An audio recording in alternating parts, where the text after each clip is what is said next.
Om Sahana Vavatu Sahano Bhunaktu Saha Viryam Karavavahai Tejasvinavadhitamastu ma vidvishavahai.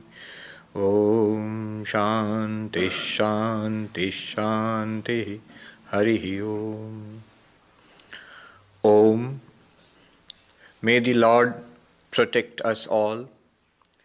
May the Lord nourish us with the benefits of enlightenment. May the Lord enable us to achieve great spiritual heights together. May the Lord illumine our study. That which we study today, let it be luminous in our lives. May there be no disharmony amongst us. Om, peace, peace, peace.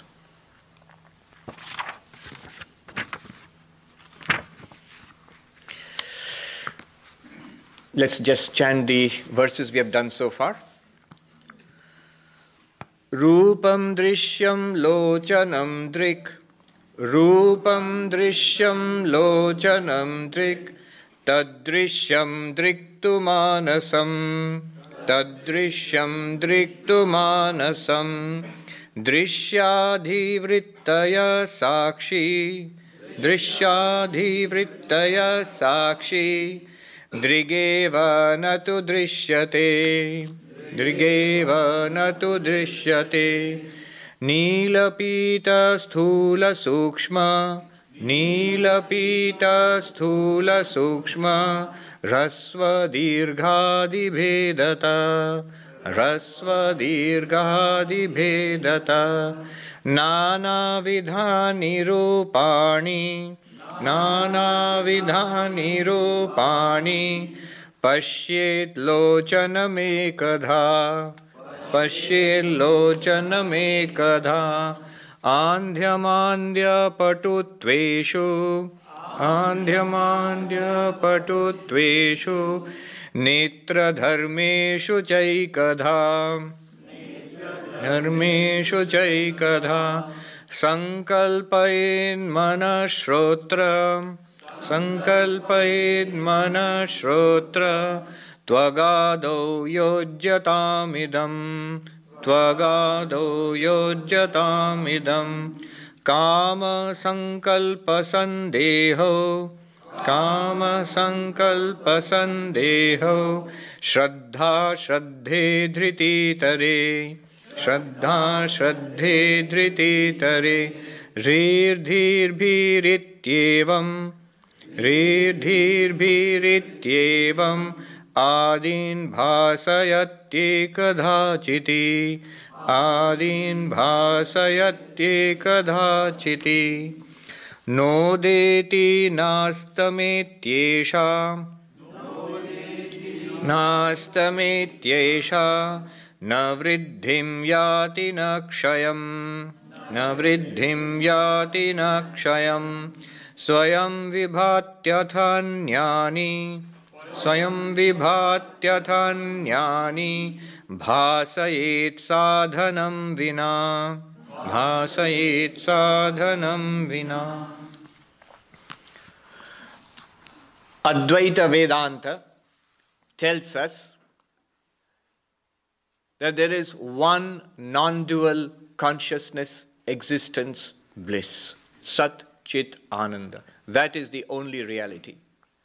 The world of plurality that we experience is merely an appearance.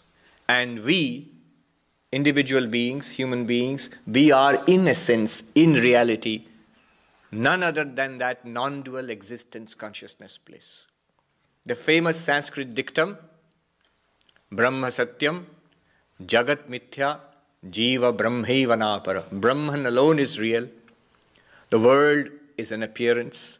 And Jiva, we are none other than Brahman, the existence, consciousness, bliss, the non-dual reality.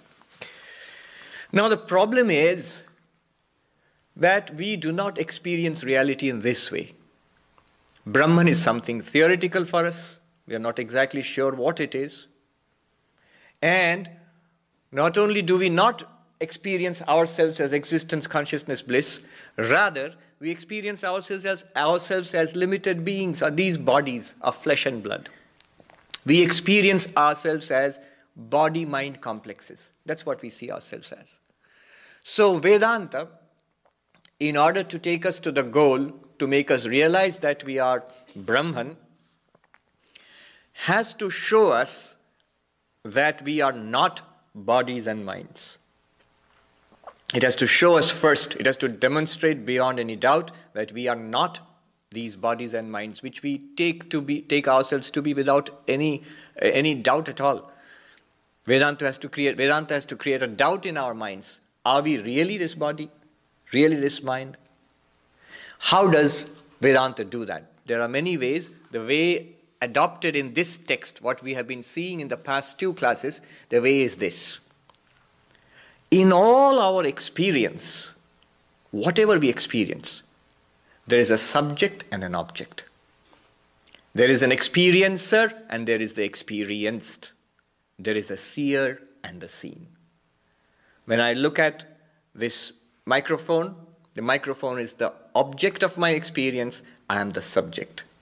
I am the experiencer, the microphone is the experienced. I am the seer, and the microphone is the seen. And the subject and the object are different. They are different entities. The experiencer and the experienced are different entities. The seer and the seen are always different entities. And Vedanta takes advantage of this fact. It takes advantage of the fact that 2 things. First of all our experience is subject and object, seer and seen. And the seer and the seen are always different, number 1. Number 2, we always are the seer in any experience. We always know who are we? The subject of the experience, the experiencer, the seer. Now, holding on to these 2 facts, this text has taken us on a journey. It says, look at the world. With your eyes, look at the world. The things that you see are the objects of your vision. Your eyes are the subject.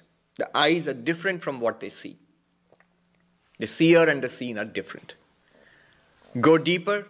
The eyes themselves are the object of our experience. My eyes are open, closed, or whatever. When the eyes become the object of my experience, I am the experiencer of my eyes. Experiencer of my eyes means I know the condition of my eyes. I know whether they are open, whether they are closed, whether I can see, whether I cannot see. All these things I know. What knows? The mind. The mind is the experiencer, and the sense organs, the eyes and ears and nose and so on, so forth, are the experienced. And the mind is different from the sense organs. So I must be the mind experiencing my own sensory system. Go deeper. The contents of our minds, thoughts, emotions, perceptions, ideas, memories, even the Vedanta that we are reading, they're contents of our minds. And we are aware of these contents. Are we not aware that we are happy or we are sad, that we understand or do not understand, as the case may be, but we feel it. So there is something within which is the subject for which the mind itself is an object. So mind becomes an object, the seen, and there's a subject, the witness of the mind, which is the ultimate subject according to Vedanta. Pure consciousness, the witness consciousness deep within us, that is what we really are, watching our minds. With our minds, we experience our bodies and sense organs. With our bodies and sense organs, we experience the world. We means that witness consciousness. This is the story so far. Now, several questions will arise. You see, it's fine to logically divide ourselves into pure consciousness, the witness consciousness and everything else. Minds, sense organs, body and the world on one side, and the witness consciousness on the other side. We are the witness consciousness, and everything else we witness, they are seen, and we are the seer. But if you think about it, you will immediately say, wait a moment, you will immediately say that. There is a difference between the way we experience this book, for example, or the microphone, and the way we experience our bodies. You see, the first practical objection should be, It is true that the microphone or that device is different from me, and my body is not different in that way, because I feel my body. My body is part of my identity. I never say, I am a book or I am an electronic device. I can say it is my book, it is his electronic device, but I do not say I am these. But I say not only that it is my body, but I often say I am the body. I am tall or thin, male or female, young or old. These are characteristics of the body. So I identify with my body, which I do not with objects outside. And more precisely, why do we identify ourselves with our bodies? Because there is consciousness in the body. We are aware. We can touch our bodies. I feel the touch. I feel cold. I feel heat. If you pinch me, I feel pain. In one of the texts written by Shankaracharya, when he's talking about this discrimination between the body and the witness consciousness, the student says, "But sir, it hurts. Even after all this analysis, the body is an object, it still hurts." So why is it, if I am the witness consciousness, why is it that I feel consciousness in the body? Not only that, my sense organs are bright with consciousness. I see. It's a conscious experience. It's not just a witness. I'm actually seeing. I hear. You can touch me. I feel it. In the mind, I think. I have emotions. I have ideas. These are all conscious experiences. And there is consciousness here. So how does consciousness come to the body? From the witness consciousness, how does consciousness come to the body? How is it that the body feels conscious? So this is the question. And that we shall take up in the next verse. These are subtle questions. If the question is clear in our mind, the answer will be, it will be thrilling to read the answer. And we can check with facts. Isn't it true? What they are saying, it's true. Let's see. What do they say? Chichchaya veshato buddhau, chichchaya veshato buddhau, bhanam dhistu dvidha sthita, bhanam dhistu dvidha sthita, ekaham kritiranya syad, ekaham kritiranya syad, antakarana rupini, antakarana rupini. Okay. Let's talk about this and I'll come back to the Sanskrit. In Indian philosophy, there is a distinction between the self, the subtle body, and the gross body. The gross body is the physical body. The body which is sitting here, the body about which I say it weighs 60 kgs or 100 kgs or whatever. That's the gross body. And thoughts, emotions, feelings, memories, personality, all of that, the subtle thing within, it's called the subtle body. And beyond this is the Atman, the self, we ourselves. So the Indian philosopher, not just Vedanta, others too, they have a trichotomous view of the human personality. It's not just body-mind. It's body, mind, self. Gross body, subtle body, and the self. Gross body, subtle body, and the self. Trichotomous view, threefold view of the human personality. The word soul in English is ambiguous. When we say soul, S-O-U-L, soul, we have to make it clear whether we mean the mind or the self.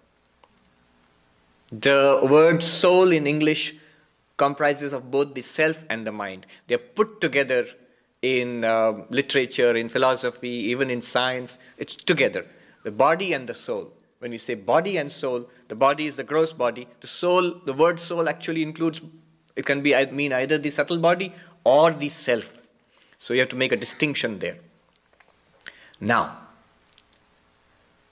in Vedanta we say the witness consciousness is reflected in the subtle body. The witness consciousness is reflected in the subtle body. Let's try to understand this. Imagine the sun. When the sun shines, light is reflected from all surfaces, from houses, from rocks, from trees and plants. from cars, everything reflects light. But there are some surfaces, like a pool of water, or like a shining metal disc, or like a mirror.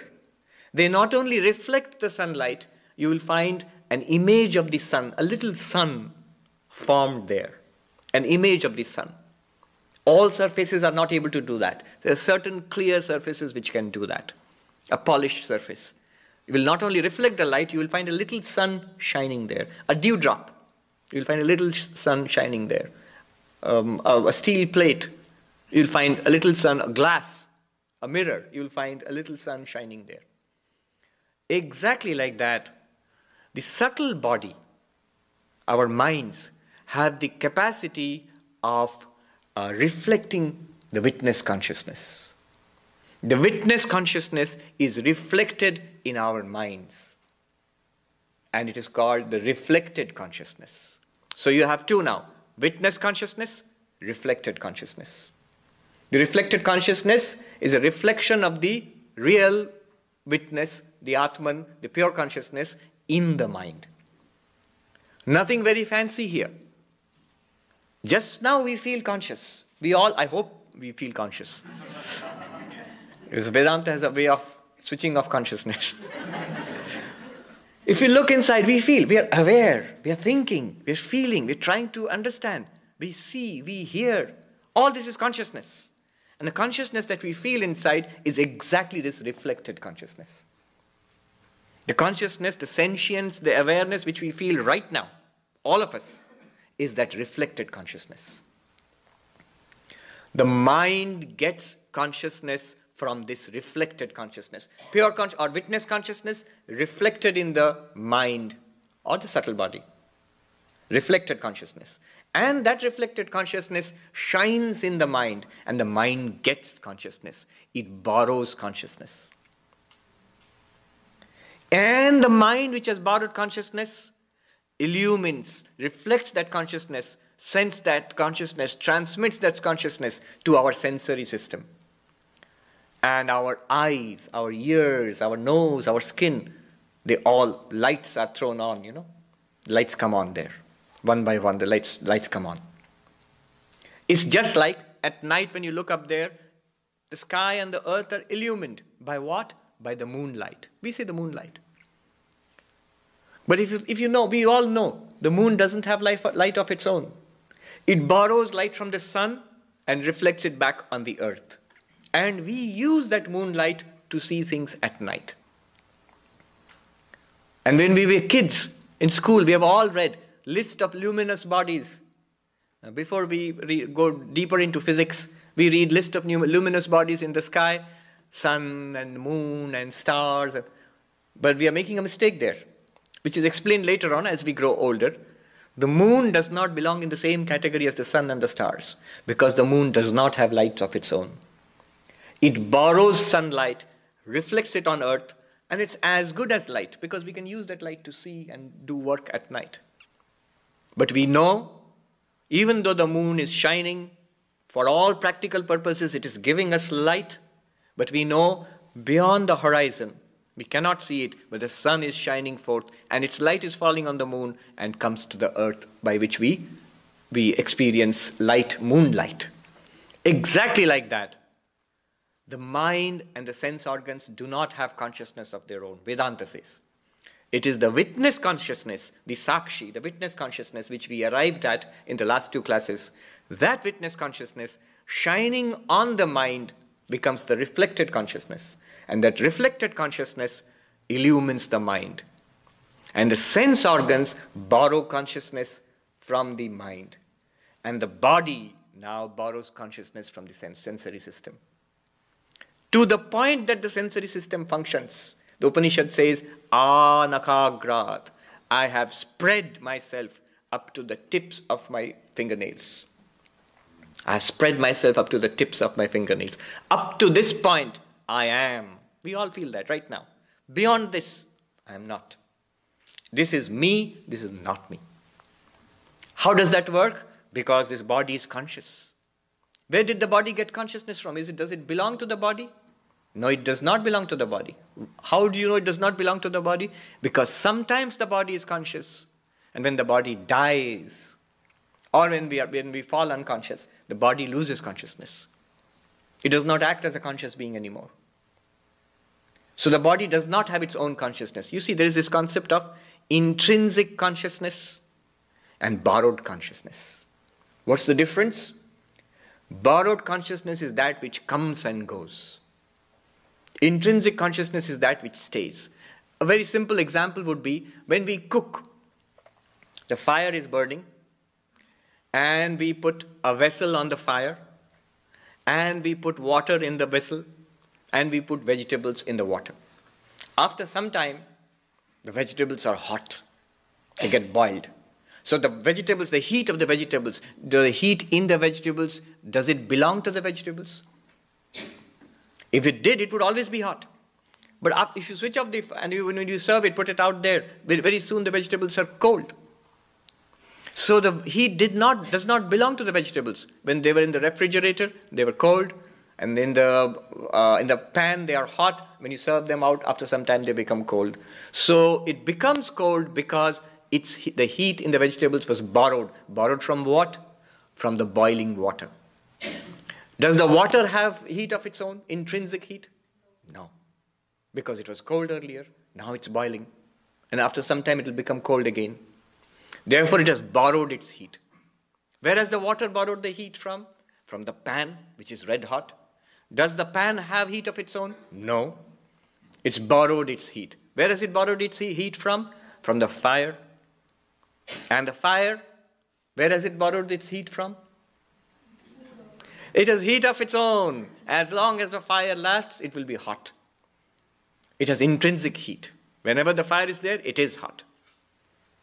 Consciousness is borrowed in the body from the sensory system, the nervous system. And the sensory system has borrowed consciousness from the mind.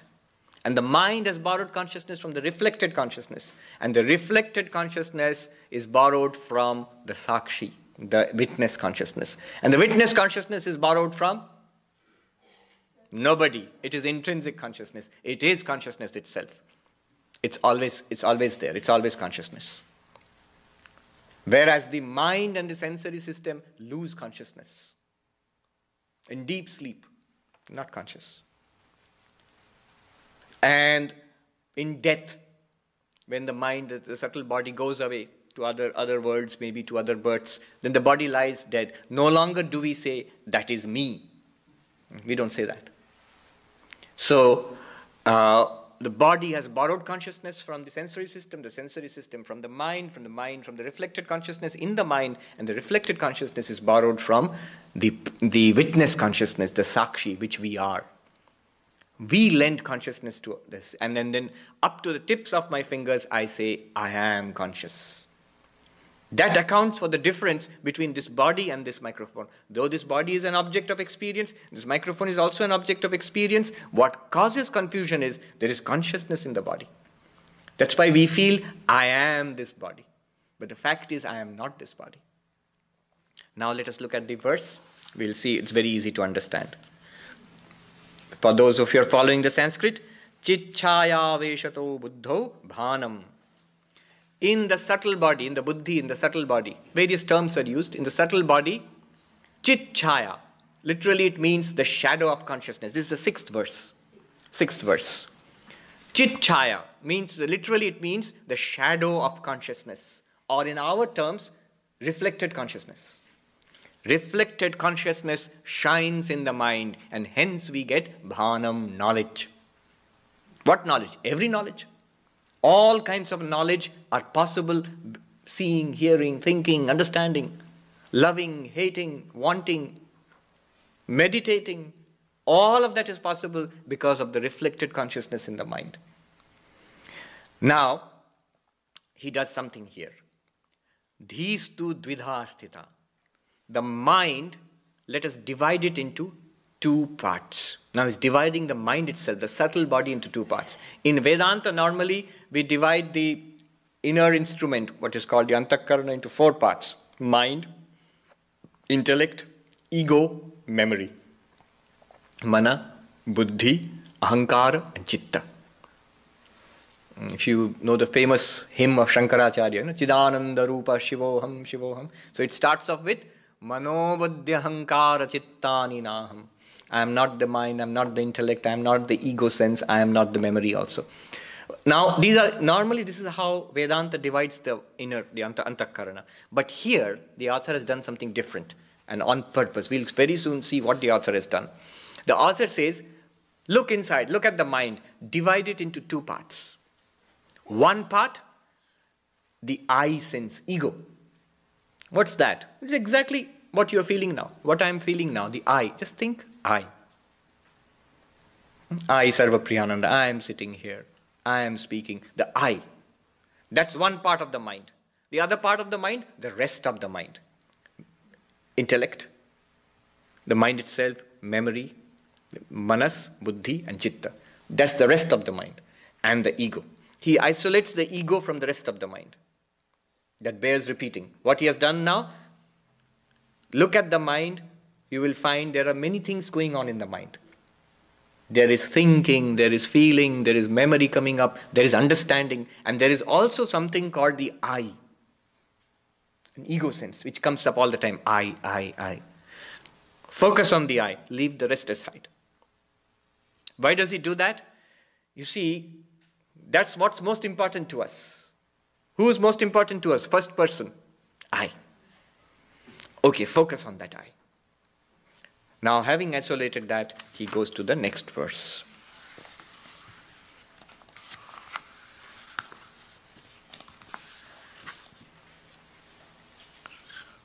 Chaya hankarayorikyam ahankarayoraikyam taptaya pindavanmatam tadahankaratadaatmyat dehashchetanatamagat.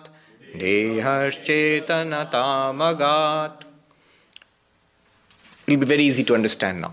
What he says, the I sense in our mind, the ego sense. Remember, what else is there in the mind? The reflected consciousness. The reflected consciousness all the time. In the mind, the reflected consciousness is there.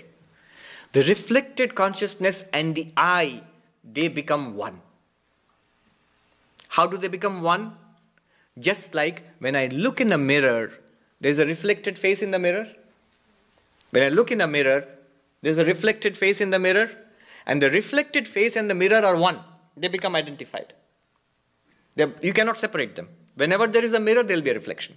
So the reflection and the mirror are one. The reflection here is the reflected consciousness. Your face is the original consciousness, the witness consciousness, and the mirror is the I sense. Mirror is the I sense, ahankara. The ahankara, the I sense, ego, and the reflected consciousness are one, like the reflection and a mirror. They become one.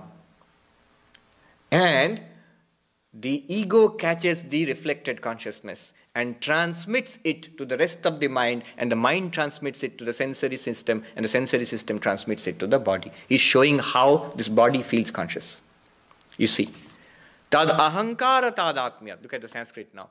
Because of the identification with the ego, identification of ego and what? Don't get confused. Ego and the reflected consciousness.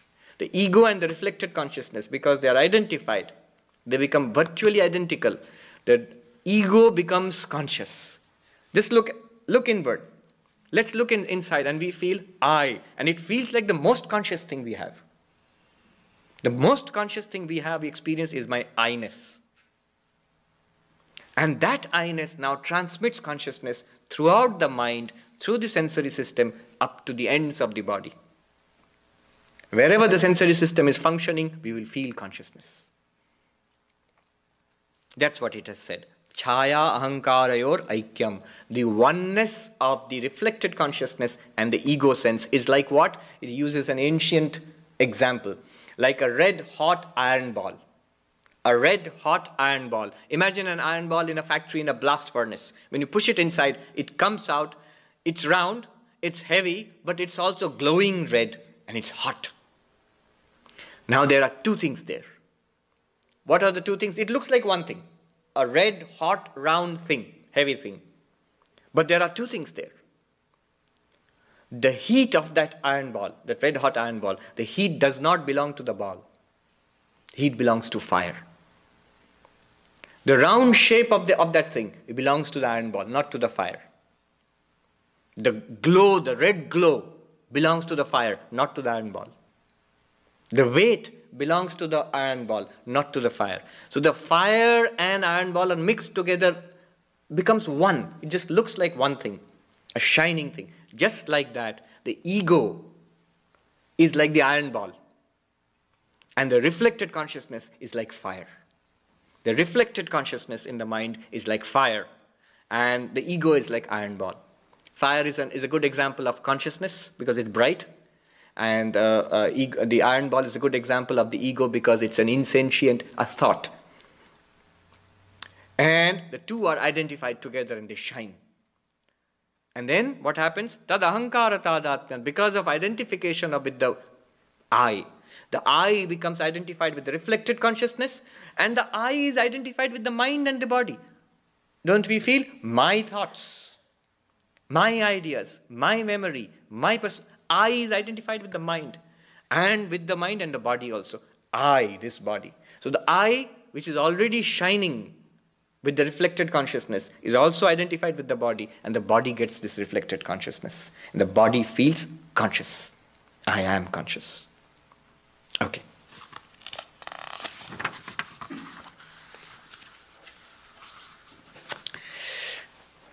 Eighth verse and ninth verse.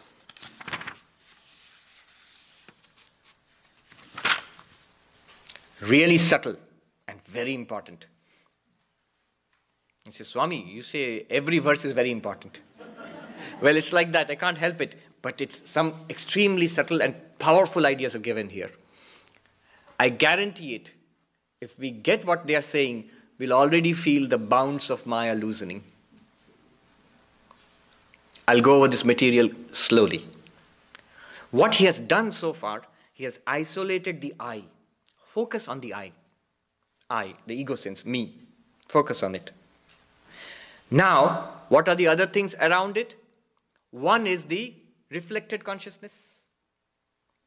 Another one is the actual original witness consciousness. And the third thing is the body. The body,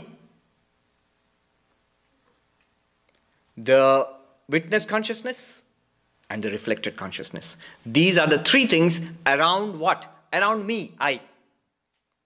Aham, I. There is a reflected consciousness. There is a witness consciousness according to Vedanta. And there is the body, I can see that. Now, what he's going to do is, he's going to show us, he's going to ask the question, what is my relationship to the body? What is my relationship to the reflected consciousness? And what is this I? What is its relationship to the witness consciousness? Three questions. What is the relationship of the I, that I which I'm feeling right now? That I, what is its relationship to this body? And the I which I'm feeling right now, what is its relationship to the reflected consciousness? What is the reflected consciousness? Just the consciousness we are feeling right now. All of us, we are feeling conscious, sentient, aware. What is its relationship? What is my relationship to consciousness? That I's relationship to consciousness. And what is the I's relationship to the witness consciousness, the Sakshi? These three questions. Let us see. The answer will give us a vivid picture of our current situation, what we are right now, and what we have to do. Ahankarasya tadatmyam chichchaya deha sakshibhi sahajam karmajam bhranti janyam cha trividham kramat. Beautiful verse. He says, I I am identified with three things. I am identified with the body, I am this. I am identified with the consciousness, because every time I think it's a conscious experience. I am conscious. And there is the witness consciousness, which according to Vedanta I really am. So I should be identified with that also. So these are the three things with which I am identified. The ego, the I, is identified with the body, with the reflected consciousness in the mind, and with the pure consciousness, witness consciousness, the sakshi. What kind of relationship? What kind of relationship do I have with these three things? With the body, with the reflected consciousness, and with the real pure consciousness, Satchidananda, with the sakshi witness? The answers are crucial. He gives the three answers. Sahajam, natural. Karmajam, born of karma. And Bhrantijanyam, born of error. First of all, my relationship, the relationship of the I with the reflected consciousness, is natural. Just like a mirror and the reflection. Wherever I put a mirror in front of me, my face will be naturally reflected in the mirror. Mirror and the reflected face will always be together. How long? As long as the mirror is there and the face is there, it will be reflected. It's the very nature of the mirror to reflect.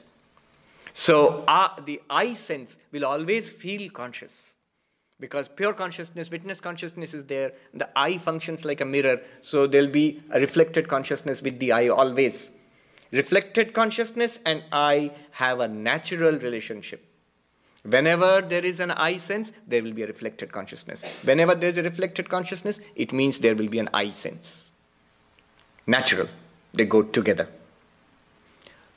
The relationship between I and the body, karmajam, born of karma. This body we have got, according to Vedanta, we have got this body because of our past karma. We have got this body because of our past karma. The good and the bad together have come together to give us results. A part of our karma. We have liquidated a part of our assets in the bank. And that liquidated asset is our karma for this life. The good and the bad. The good karma gives rise to pleasant experiences. The bad karma gives rise to unpleasant experiences. And you know what they say in Vedanta? If you have really good karma, if you have good karma, you have pleasant experiences. If you have really, really good karma, you come to Vedanta. Yeah, I'm not joking. They say that. You get a guru, you hear of Vedanta, you get a guru and a mantra, and you hear of Vedantic doctrines. Is a sign of great good karma. So I congratulate all of you. So, the karma gives us this body. This body is born of our karma. As long as my present karma, the karma of this life, technically called prarabdha karma, as long as the prarabdha karma of this life lasts, the body will last. When this particular part of my karma is exhausted, the body will die. And I am related to this body as long as that karma lasts. The moment that particular karma is finished, karma for this life is finished, the body will die and my relationship with this body will snap. I will no longer say, I am the body. They will take it and burn it or cremate it or bury it or whatever. I don't say I am that. I transmigrate. I go to another body, produced again by my new karma, with which I will have a relationship. This is the second thing. My relationship with the body is born of karma. As long as karma lasts, I will have to say, I am this body. When karma is finished, body dies, and I will no longer say I am this body. Now comes the crucial question, the real crucial question. What is my relationship, the I feeling, bear down here, concentrate here. The I feeling which we have right now, what is its relationship to the witness consciousness? That is the question. What is its relationship to Brahman, to Atman, to existence, consciousness, bliss? All the same thing. Witness consciousness, Brahman, Atman, Satchidananda, all the same thing. What is the relationship of Brahman, Satchidananda, Atma, Sakshi, witness consciousness, pure consciousness, whatever you call it, with the I feeling which I've got right now? And the answer is no relationship. There is no relationship. Bhranti janyam, it is born of error. We, the pure consciousness, we feel I in this body, it's born of error. I am really not I. Yes. You see, we chant it lovingly. Mano buddhya hankara chittani naham. Do you know what it translates into? I am not the mind, manas, buddhi. I am not the intellect, chitta. I am not the memory, ahankara. Mano buddhya hankara chittani naham. Ahankara. Ego. It literally translates as I am not the ego or I am not the I. The witness consciousness which you or I really are, we are the witness of the I. You have to take one step back from the I, the ego. Take a step back from the I to merge into your real existence consciousness bliss. It is not the ego who will get freedom. Moksha, mukti, nirvana, enlightenment. The ego will never get freedom or enlightenment. You will get freedom from the ego. The I does not become free. You will be free from the I.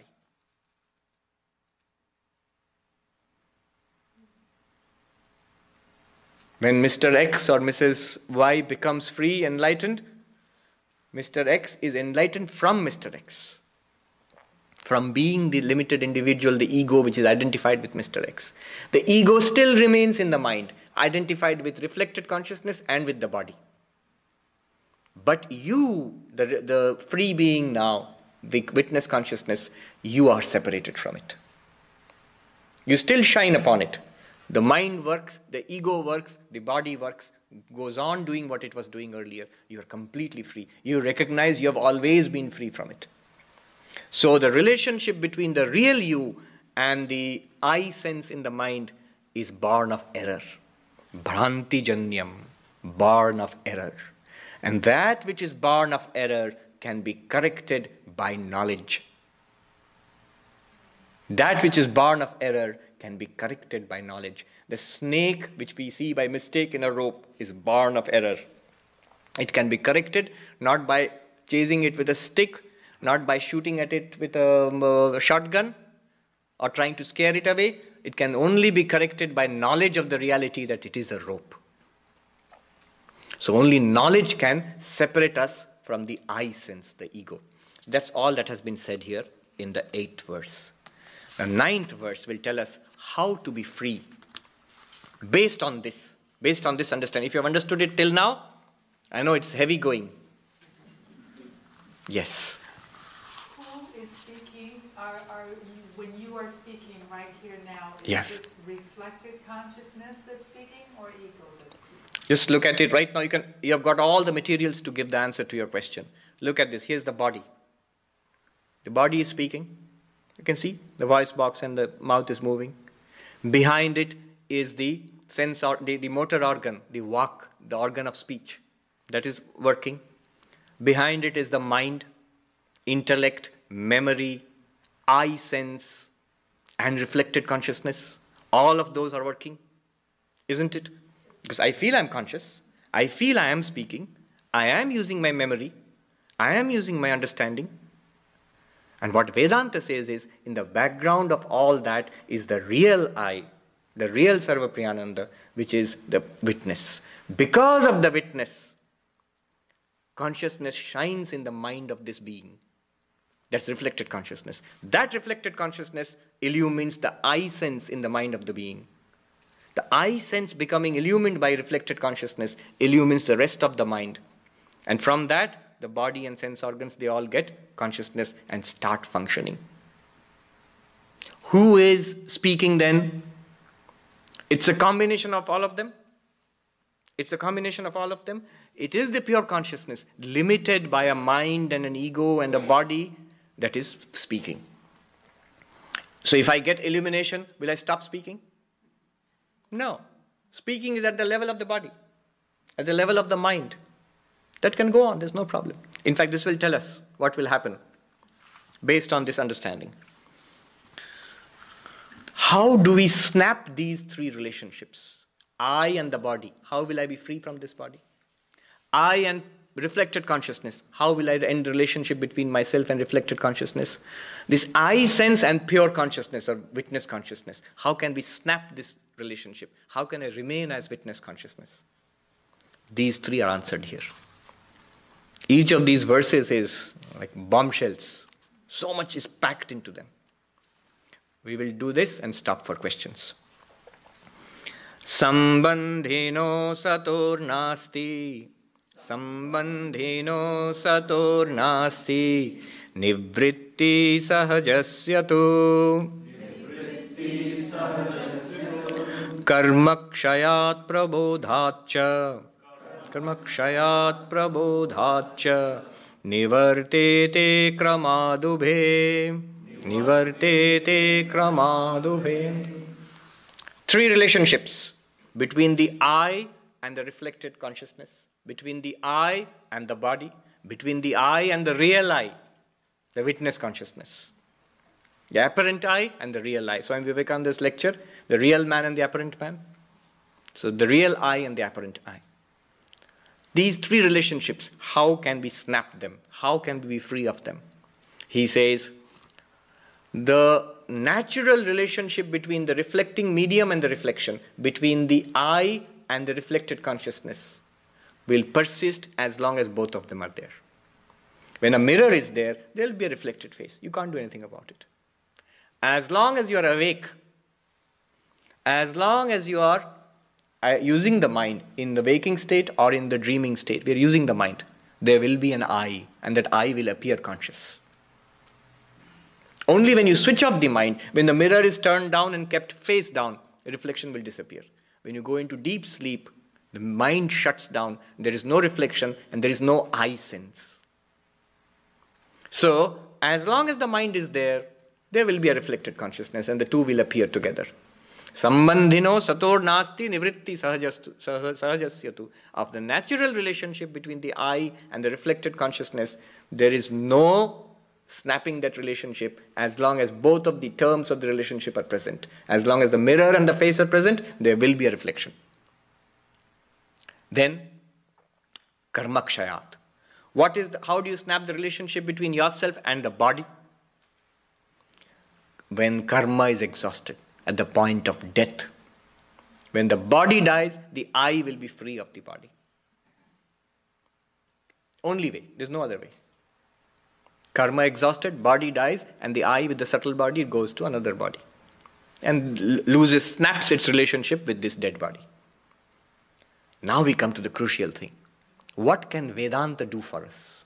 What can spirituality do for us? Here is the crucial thing. Prabodhacha.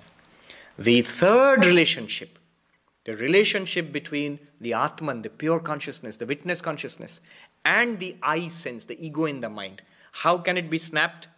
Prabodhat, by knowledge, by an awakening. By an awakening. When you awaken, the I does not awaken. You awaken from the I, from the dream called the limited existence of an individual. You awaken from this little cocoon. The worm which built a cocoon around itself flies out a butterfly, a glorious butterfly. So you awaken from the dream you call a limited human life. That's why the Buddha's name is so evocative. Buddha means the awakened.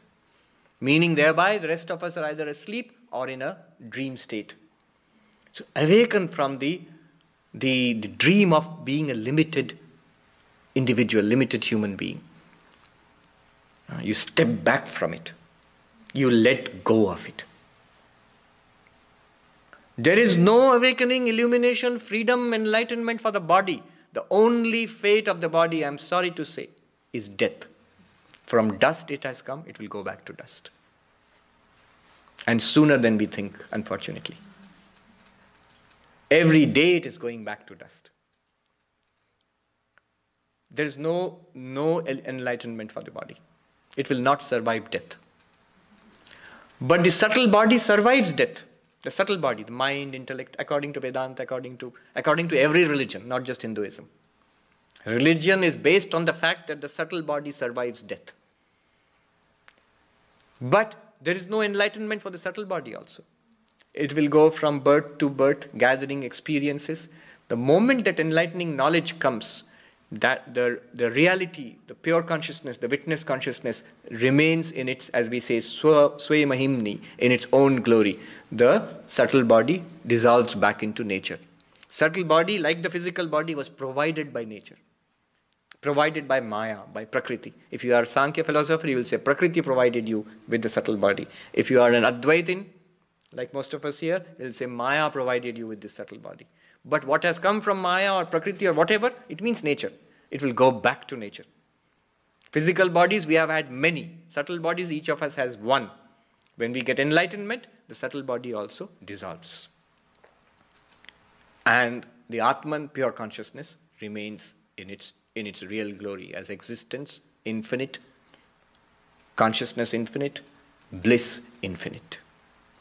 Prabodhacha, by enlightenment, by knowledge. So the sword of knowledge can cut the knot of ignorance. It will not free the eye sense from the body, but it will free you, the real eye, the witness, from the body and mind, from the eye itself. How we will do that? How will that knowledge free me, and how will I get that liberating experience when I can become free from myself? So there will be these exercises which will be given at the end. And don't flip. Now I can see some people flipping immediately. Let's go straight to the end. You cannot do that. Because we need to have certain foundation for that. Then we will go into that. 6 exercises will be provided at the end. It will take us through a graded course of meditation and thinking and philosophical thinking, by which we will realize ourselves to be pure consciousness. Not only that, we will realize this world itself to be pure consciousness. I started with the statement that Advaita Vedanta says there is only one reality, existence, consciousness, bliss. We see ourselves as limited bodies. So the Advaita, this text, tries to free us from this conception that we are limited bodies. Once we see ourselves as existence, consciousness, bliss, then we look back upon the world and we will see all that we had separated ourselves from. World, I am not the world, I am not the body, I am not the mind.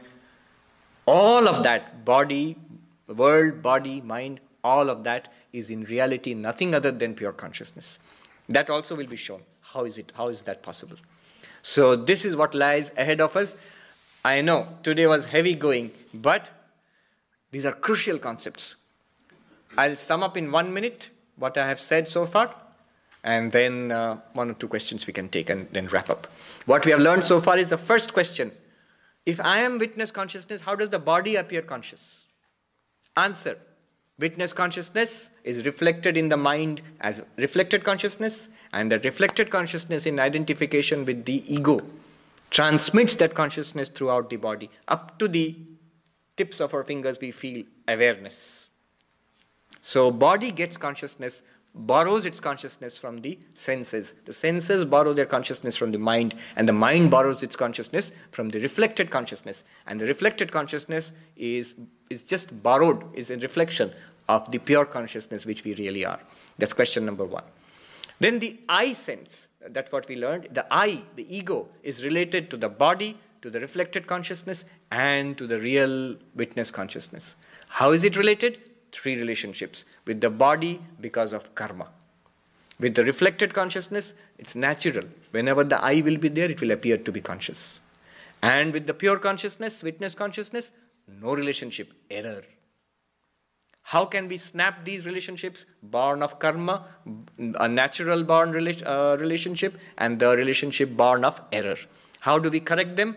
That which is born of karma can only be snapped by death, when karma is finished. That which is natural can never be snapped. Whenever there is I, there will be consciousness. I consciousness. But what can be snapped is the relationship between the I sense in the mind and the pure consciousness which I really am. That will be snapped by knowledge. Knowledge comes in the mind, and the mind separates itself. We see that it is separated. I am not it. I am not even the I. Ahankaranam. I am not even the I. I am the light shining behind the eye. One of these stotras of Sri Ramakrishna says, Buddhescha sakshi, yo vetti sakalam nachayasya vetta. The witness of your intellect, that which watches the intellect from behind the intellect, and the one who knows everything, but whom you cannot know. That is actually an adjective used for Sri Ramakrishna. It is none other than the witness consciousness which you or I have all the time, which we are really. All right, one or two questions. There's a question there, yes? The subtle mind doesn't dissipate on death like the gross body? Which the subtle body. Subtle body does not dissipate. That's what's called the soul sometimes in English. It goes from body to body. That's what we say it'll come later on. When we die, it's a subtle body. If you want details in Vedanta, they'll talk about pranamaya kosha, manomaya kosha, vijnanamaya kosha, and with the anandamaya kosha also. So these go to another world or other bodies. This is what is reborn again and again and again. This is the individual. But we are beyond that. We are not even those things. We are the pure consciousness. So it doesn't dissipate. It dissipates only at the end of a cycle of births and deaths when we get enlightenment. Yes. So you talked about the awakening, dream state and the deep state. Yes. But you also said that there is no I consciousness in the deep state. True. Look at your experience. But you are experiencing the deep sleep also. Yes. You are experiencing without I consciousness. What Vedanta says is, it's a good question. In deep sleep, the mind does not function. Because nobody feels, I am in deep sleep now. If you feel that, you are not in deep sleep. Sometimes children are teased by parents in India to find out if the kids are naughty, especially if they get very naughty at bedtime. They become hyperactive. And sometimes they pretend to sleep because mummy is scolding them. So the mummy says, if the little boy is truly asleep, his left foot will move. And if the tiny left foot moves a little, you're caught, you're not sleeping. The mind is still functioning there. You're not really asleep. If you're asleep, the mind wouldn't function. There would be no I consciousness. And yet you experience a blankness. So what experiences the blankness in deep sleep without the mind? There is no awareness of the world. There is no awareness of the body lying on the bed. There is no awareness of mind, dreams, thoughts, memories, nothing. And yet a blankness is experienced. What experiences the blankness? It is the pure consciousness alone. The sakshi, the witness. The witness with the body and mind experiences the presence of objects. The witness in deep sleep experiences the absence of objects. The absence of objects of experience is what we call deep sleep. Witness is constant. One more question and we are done. Yes, there's a question in the back. Can knowledge exist without the mind? Can knowledge exist without the mind? No. So then how will knowledge free us from the mind? How knowledge will free us from the mind? Yes. So the confusion also exists in the mind. You see, ignorance also cannot exist without the mind. Ignorance is the root state of the mind. It's called the causal body. I have not entered into that. The karana sharira. And that is destroyed by knowledge. What happens is, a beautiful question, it's a very deep question. Where does knowledge exist? Knowledge exists only in the mind, nowhere else. After all, let's see, any kind of knowledge, just see, physics, chemistry, English, German, where does it exist? Not in my thumb. It's in the mind. Knowledge cannot exist in the kidney or in the lungs. It's in the mind. Now, knowledge is in the mind. And where is ignorance? Also in the mind. And where does knowledge remove ignorance? In the mind. So in the mind is the ignorance that I am this body and mind. I have no idea of my nature as pure consciousness. There comes the knowledge of my pure consciousness which Vedanta provides, and that destroys the ignorance in the mind. And the pure consciousness which was always there reveals itself. It's always there. I know it actually sounds pretty logical, That's what happens. That's why in Vedanta they say, knowledge will not give you pure consciousness. Knowledge will only remove ignorance. Then what about that knowledge? It remains in the mind. You as a pure consciousness, you have nothing more to do with that knowledge also. That's why Sri Ramakrishna uses a strange story. He says, a thorn has pricked your flesh. A thorn has pricked your flesh. Now you want to remove that thorn. You take another thorn and remove that thorn. Now will you keep the second thorn in your flesh also? You'll throw that away also. Now what does that mean?